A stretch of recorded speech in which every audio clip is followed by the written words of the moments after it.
video, I'm going to try to show you a little better how to make multi-page print setups like you did on that one you set up. But just the way that I do it, and you can do it however you want to. The hardest part is extracting those cut lines out of the multi-page.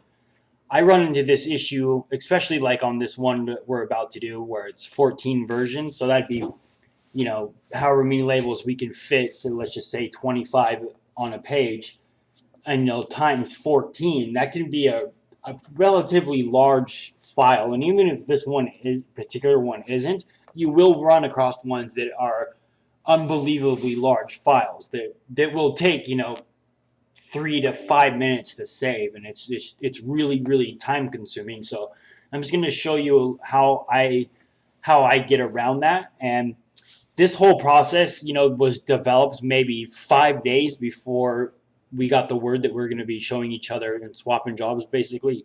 So it's still kind of in the making. So if you find a better way, I'd love to know about it. That script I gave you was the first method where I thought, I'll just use this script and open it on multi-page and then just delete the cut lines out. And then I ran into one that was just taking a ridiculously long time to save, and I couldn't deal with it. And so the way I found to get around that is, let's see here. So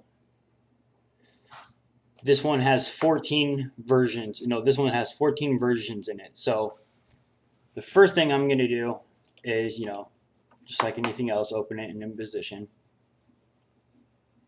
Oh, actually, so we always want these labels to be rotated 90 degrees.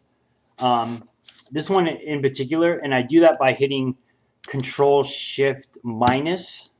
It is rotating, and it's a lot easier to do that than it is in Illustrator.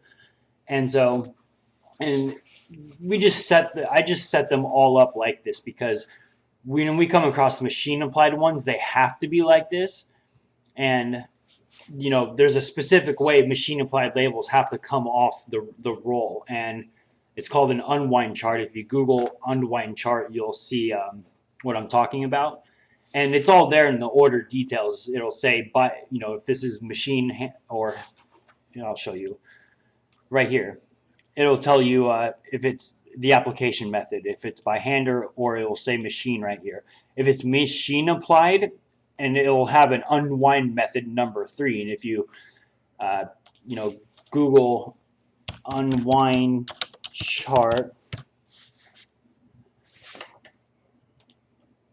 you'll see the unwind methods like right here. So, and this is the text orientation, and it's the main text, like the title of the product, or a lot of products will have the network weight, in ounces. That's a good way to orient them. Hand applied, you don't really need to worry about this. And so I'm going to open up back to the tutorial. Okay, so I'm going to choose my settings. This is hand applied. Most all hand applied will go on a 9-inch roll. And then let's say, looks like we can fit maybe 3 across. Yeah. And maybe 6 up. Maybe 7. Yeah, okay. So now we have 14 pages all like this. And so, and then the next thing I'm going to do, of course, is the minimal sheet. Now you could save this and then open it up in Illustrator and extract the cut lines. I find it, some files you're able to do that with that multi-page thing, but that multi-page opening script I gave you, if you don't have the font, it will automatically substitute the font. So if you ever use it, make sure you have the document fonts. And let's say all these labels had different fonts. You can see how difficult it would be to open up all 14 of them just to see if you have those fonts. So the way I get around that is I'll go over here and change this to shuffle, because you got to make at least one cut file. So I just make one page. It doesn't matter which ones I use, so it's 3 across,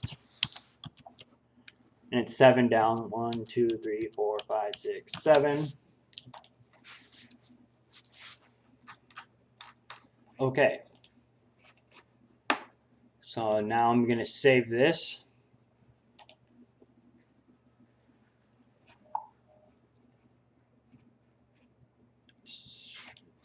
Set 1. I'm going to save this as my cut file.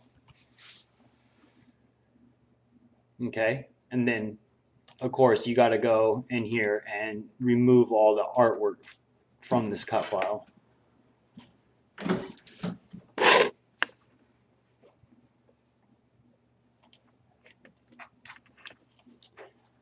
And I always zoom in on this little reg mark just to make sure that it grabs it, because they change colors sometimes. This one, it looks like it's, I have a shortcut, it's F6, but it basically is, I'm using select same stroke color, and it looks like it's selecting them, so I'm just going to move that to its own layer and delete the art and save it. Okay. Now once that's done, I can go back to this imposition file, and I actually open it in Illustrator, and then I do select same stroke color, grab all the cut lines, and I just delete them. And you can save over it, you know. I don't really know. It might be a good idea to save one with the cut lines and one without. It's not too big of an issue if you have to make imposition files again. I don't really care how you do it. I always just saved over it, but. And then so now you have the one without the cut lines. You just redo it.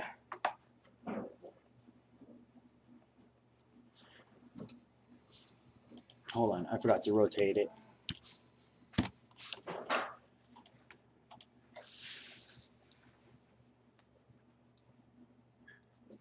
And everything is set how it needs to be. You just need to change this from shuffle to step and repeat.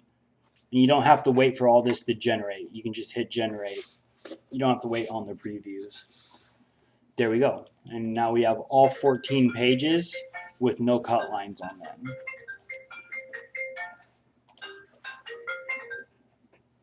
Hey, Scott.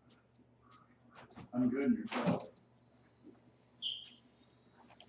So I'm just going to save that as, and boom. See how much faster that's saved? I mean, you know, opening that up in Illustrator and selecting all the cut files out of this document may relatively take a long time to open, and it may relatively take a long time to save as well. So that's just how I've been doing it. And it is an extra step, but, you know, I'm not sure if it saves time, but I think it might. And then I just take these two. Oh, I forgot to write 9 roll.